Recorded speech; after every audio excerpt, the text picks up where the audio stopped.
Great to have you here to introduce you. I think you have been, you were born in Hyderabad. That's right. You have an education in computer science and in business, an MBA of Chicago Business School, and you joined Microsoft in '92. Is that correct? That's correct. And now you are the CEO after a career inside the company. You are the CEO since 2014. That's correct. Yeah. Now, there's a lot of discussion about data here during the meeting, and data is becoming, in some ways, the oxygen for new products and services. And of course, those technologies have the promise of creating innovative solutions to some of the biggest challenges we have in the world. But at the end, personal data is collected or is in the hands, if some people would say, of some very few platform companies. And we have seen maybe less during this meeting, but if you look at the media, a backlash against those companies. And how do we really balance privacy and how do we ensure that this data collection serves public goods and not just selfish commercial interests of some companies? First of all, Professor Schwab, thank you so much for having me here. And it's a real pleasure to be here at a time when a lot of change is happening, for you to be able to convene a forum like this, to have the tough discussions around what global norms are needed on tough issues. The one you brought up on data is absolutely paramount. If you think about it, one of the things that is going to happen in the fourth industrial revolution is data and digital technology is the new factor of production. Whether you're in retail, whether you're in healthcare, whether you're in insurance, any sector of our economy, any walk of our lives is going to be driven by digital and data.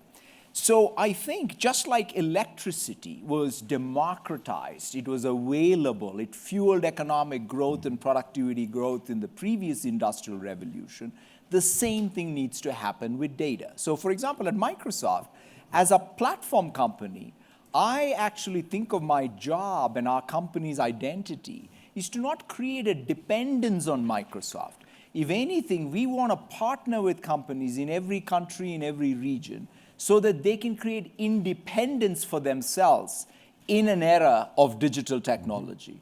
Of course, that also means that each of us has to operate as companies in the tech sector. But interestingly enough, what is the tech sector?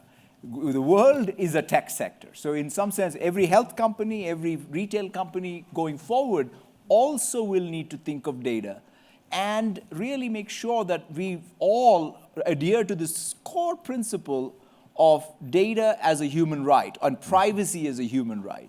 And that's at least the world I envision. Do you see at the moment the privacy is sufficiently protected, or is there still a long way to go? I think that we have the right start. If you even think about the change in the last year, with GDPR, there is a complete new realization of how important it is for all of us to really say that we have to start from the core principle that the user is in control of their data. They are the owners of the data. If ever a company like us should be a custodian of their data that is earned by the trust of the user. So that, to me, is the transformation. We are in the very beginning phase of understanding it, but interestingly enough, it's just not the tech sector who needs to understand it. Everyone across the economy needs to understand that.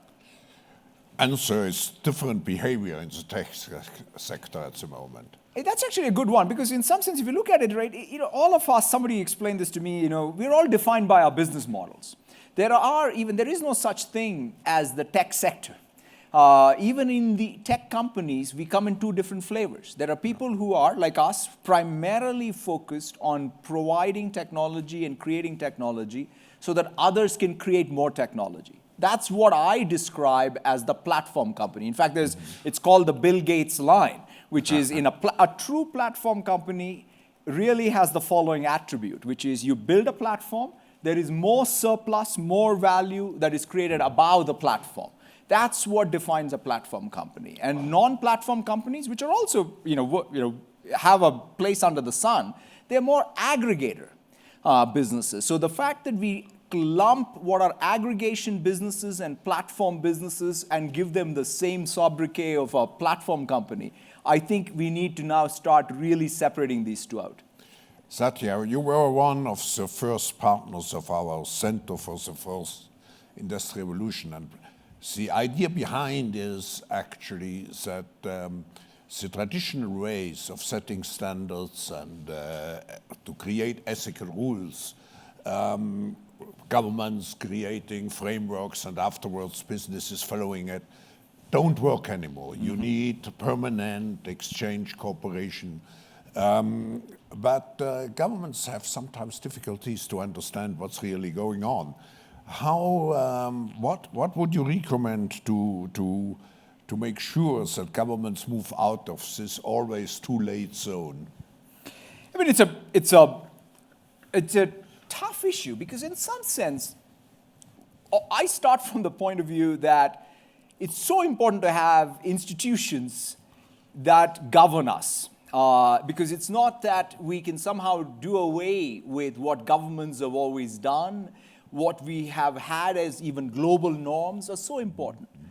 But at the same time, I think we as individual companies, to your point, cannot abdicate our responsibility. So take even something that we recently called for, we're around facial recognition. Facial recognition is a piece of technology. It's just going to be democratized. It's going to be prevalent. I can come up with 10 cases which are very virtuous and important that can improve human life. I can come up with 10 issues that are going to cause real challenges. So one of the things that I feel today is in the marketplace, there's competition. There is no discrimination between the right use and the wrong use of facial recognition. So we as company, for example, at Microsoft, we've said we're going to have a set of principles that we will use to both build it and make sure that there's fair and robust use of this technology and not any of the unintended consequences. So I'll call it self-regulation. Yeah. But at the same time, we will also welcome any regulation that helps the marketplace not be a race to the bottom. Because if you turn it just to private enterprise, what happens in many times is that we will have a race to the bottom, and then we will have to come back and deal with the bad consequences with even more heavy-handed regulatory regimes and so on. So that understanding is what I think, or the sophistication is what's required. One attempt to go into this direction is the European approach of the GDPR. Now, some people say it's already outdated. Some people say it should become a norm on a global level. What is your opinion? My view on GDPR is forever we're always going to have this issue, which is anything that is a norm today or a standard today will have to continuously evolve as technology evolves. But that said, my own point of view on GDPR is it's a fantastic start. On really treating privacy as a human right.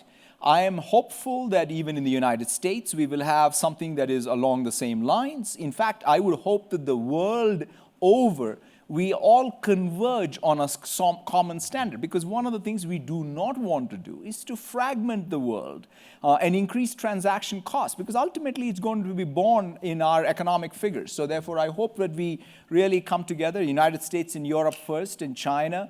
All the three regions will have to come together and set a global standard, because that's what's going to help. By the way, most people think of this as some conflict between regions. It's not. In a digital world, of course, every country should put their country's interests, every region should put their interests first. But the digital world will help all of us grow if we realize that it's a connected world to start with. Now, if we look at the black box algorithm, as some people say, of artificial intelligence or machine learning, when we do not know really what the result is coming out, how do we ensure that the result is ethical? Yeah. Because it's So norms is one issue, but let's say ethical rules is the other issue.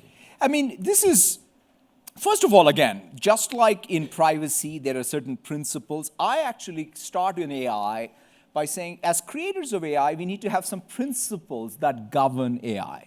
We have, in our own case, we have said, okay, you know, when I trace back even at Microsoft's history, 20 years ago, we started the journey of saying, how do we build software that's secure by design, right? We had to really do a lot of re-engineering of our processes, teaching of our own engineers on what does it mean to do threat modeling in software so that we build more robust software. Same thing with AI. We have to have design principles. What does it mean to have fairness? What does it mean to have robustness? Take something that you create. How do you know that the use case for which it's being used, you've actually got robustness in it? Privacy and security. How do we make sure that there's accountability? But one of the things is there's even a state-of-the-art challenge in AI, which is, as you described it, sometimes there's a black box. Yeah. Because it's being trained by data, it's not being programmed. In other words, the programs are being written by data. But there are new approaches coming out of research. For example, there's this entire field of counterfactual reasoning of what the black box does. And that's for example, I would say something like that will be used for, say, if somebody is making a decision on whom to give a loan or not a loan, there are actual laws and rules around it so that there's no bias. So there will be breakthroughs in AI that help us explain the back blocks so that ethically and regulatory-wise we can control it. But if we take, let's say, ethics and we look at the world, we have not only today we have a multipolar world, but we have also a multi-conceptual world. Mm-hmm. So ethics which come out of cultural backgrounds may differ in different regions of the world. Just look at China and the US. How do we, you are a global company, how do you accommodate in a world of different cultures and different, I would say, even ethical principles? I mean, I would say this is kind of one of the things that we say. It's not as if we all got up in 2019 and discovered the complexity of the world. This has happened throughout our sort of history, that the world has been complicated. If anything, sometimes I think in the digital world, we have made naive assumptions that there is uniformity, or not recognizing, I think, the legitimate needs people have for their cultural identities, their different approaches, their different priorities. So at least the way I look at it, Professor Schwab, is that we as an industry and we as a world need to recognize both the need for diversity, but at the same time some global norms on key things that we are prioritizing. Yeah. In fact, if you think about the last phase of globalization, which today we criticize for certain impacts it has had, the one thing it did achieve was some real rules and frameworks and global norms. We clearly understand that there were some challenges too. So therefore, this next phase of globalization should not be, let's return to a world where there are no global norms, but there needs to be a revised list of global norms, realizing that there are real differences. So we are moving into a new phase of globalization, Globalization 4.0. Right. What would you see as the distinctive elements of this Globalization 4.0 compared to the globalization we had until now? In fact, you've written very eloquently in your book about this. And quite frankly, the thing that I've come to recognize is when I look at the world, the last 50 years, we've grown at around 3.5 points across the globe. Then any projection, at least I see, for the next 50 years, people say it's going to be a challenge to even grow at the rate with which we were growing. But I'm an optimist because I believe these breakthroughs we just talked about can absolutely help the world grow at that rate, if not faster, right? That Robert Gordon thing where he talks about the 1870 to 1940 period can probably be brought back maybe in 2020 to 2050, 2070. But what will have to be the challenge that we will need to face in Globalization 4.0 is that this can't be just economic growth and productivity growth, but we need real inclusive growth. Especially, and it's easy to say but tough to do because, for example, we may have economic growth and productivity growth and a decoupling with wages and jobs. And so I think one of the key initiatives that I'm glad we're discussing as a first-class issue even in this year's forum is to say, what does it mean to have the social structures, the political structures, and the economic structures that support more inclusive growth in every region? Yeah. The other thing that I've also come to realize is every country is going to put their country's interests first. They should. No country should be hollowed out in the middle. And so therefore, if every country puts its interests first, guess what? We live in one globe. So ultimately, we will have to come back and find the global maxima because the climate is shared, resources are shared, trade, whatever the issues in the short term, it is not going to go away. That is what has led to economic growth. So I think this Globalization 4.0, I've kind of come to the conclusion, local action for equity will lead to a global maxima in economic growth and equity. I formulate it in such a way we have to keep an open multilateral world, but at the same time we have to put much more emphasis on national social coherence. That's right. Because that provides a stability of well said. Democracy, of society, and so on.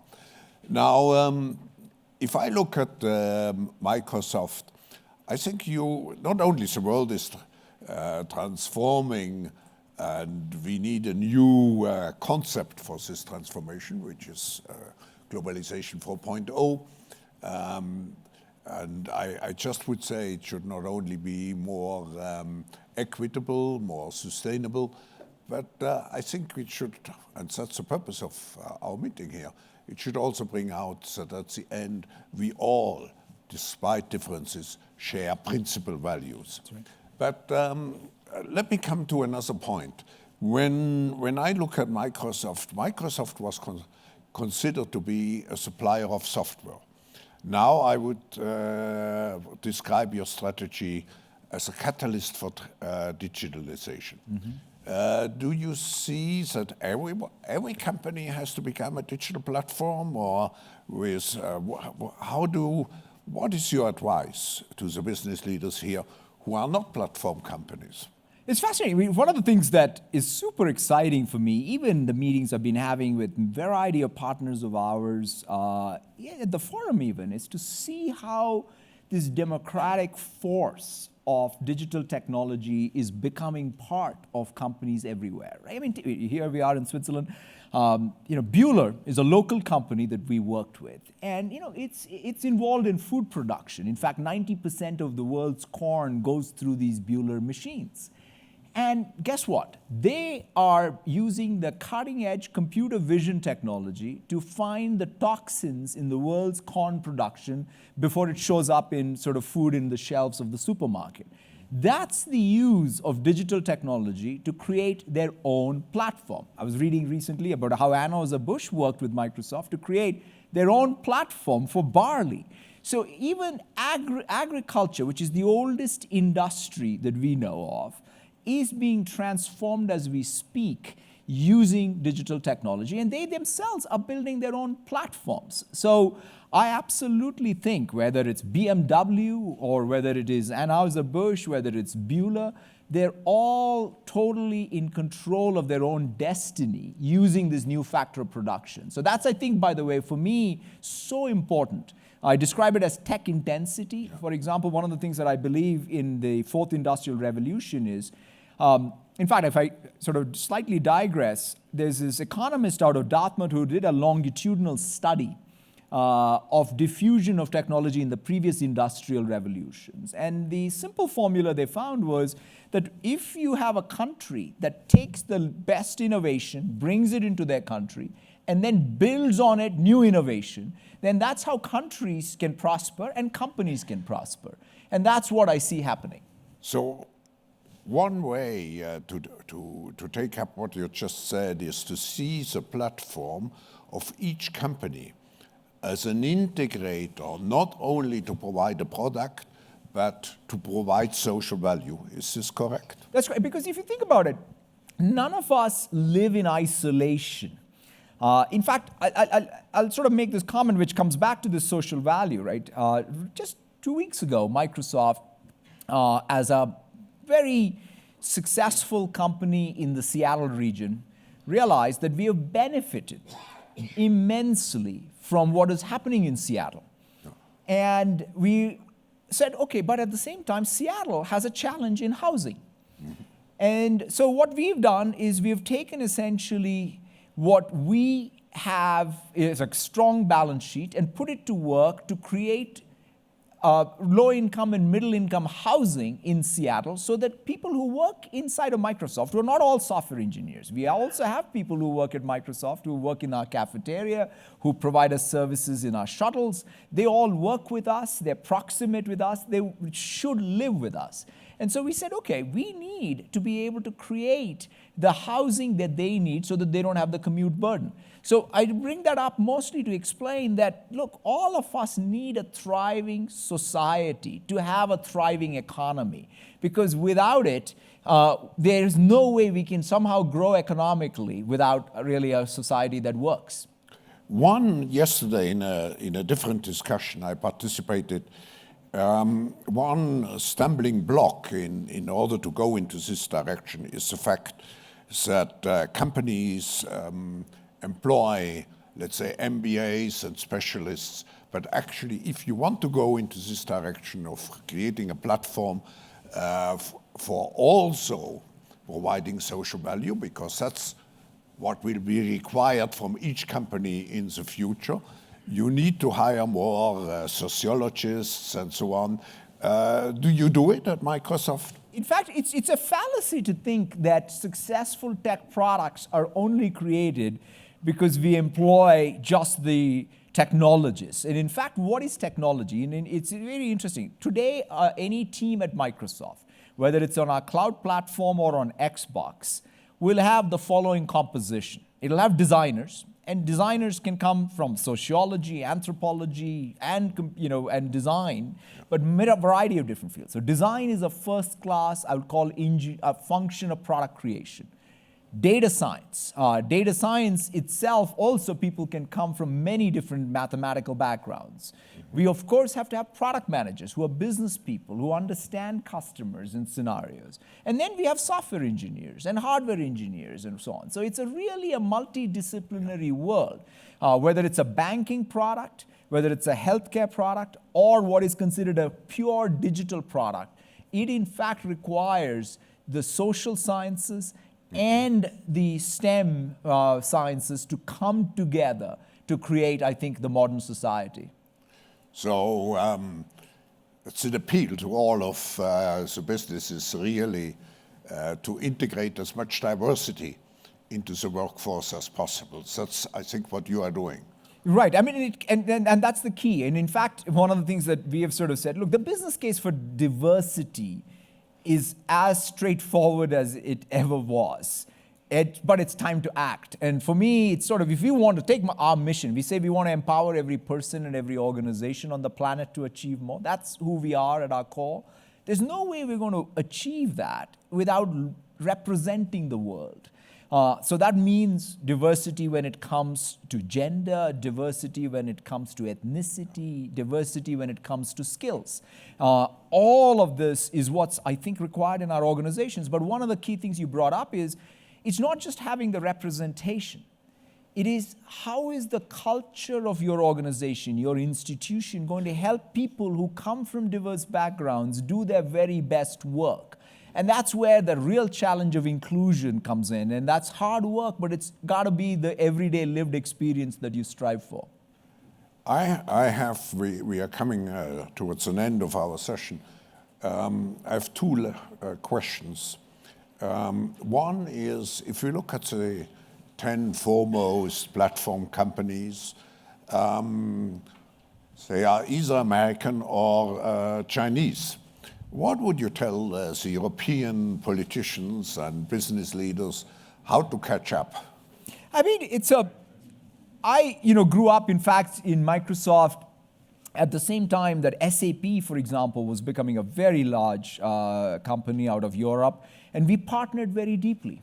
I remember distinctly even the first couple of meetings that Hasso and Bill would have. We were building our first database product, and obviously client server was just being born, and SAP was creating R3, and it was magical at some level. We both were able to co-innovate and create this new world. I think if we sort of started with the aperture that this tech industry as measured by these 10 companies, American and Chinese, is, I think, the wrong way to think about it. I think that we should start thinking about what is the comparative advantage of Europe. Take the industrial base in Switzerland, in Germany. My partnerships with all the companies that I work with in the auto industry or in the, in robotics and many other pharma companies out of here are all becoming digital companies. They are all becoming digital platform companies. They all will prosper in the fourth industrial revolution. So instead of narrowly viewing what is digital, but really going back to the comparative advantage that has always existed in the different parts of the world. This applies to Asia, it applies to Africa, it applies to Europe. That we all can in fact build value add that ultimately helps the world drive economic growth. So you could say it's like electricity. That's correct. You are delivering the electricity, but what really counts is what people afterwards do. That is exactly correct. And one of the great advantages in 2019 versus even, say, the industrial revolutions of the past is technology that is developed in any part of the world very quickly gets diffused to all parts of the world. So we don't have to have, I would call it industrial competition or country over country competition of the previous decades and the previous centuries inform how regions work and regions prosper. I think that's where we're trying to use too much of our history to project forward. I don't think 100 years from now we're going to be sitting around and talking about our regional differences. We're going to be talking about what is that global cooperation that is required in order to solve our pressing challenges.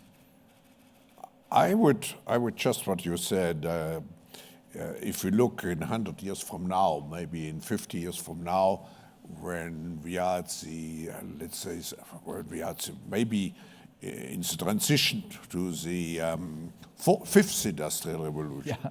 Do you think then robots will sit here and will discuss what they will do in the future with human beings?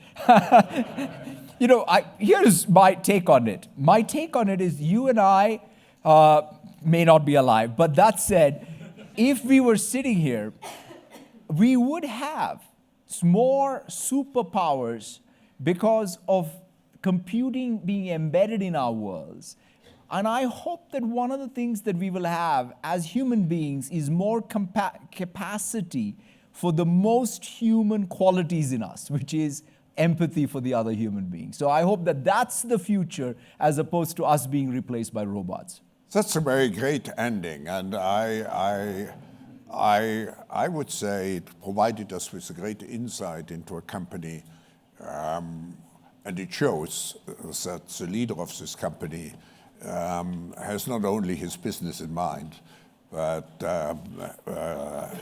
is socially engaged and a true visionary. And thank you very much for this unique opportunity and to have a discussion with you.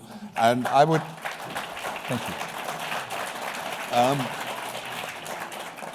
And I'm personally, by the way, I'm not making promotions. The proceeds go to the World Economic Forum.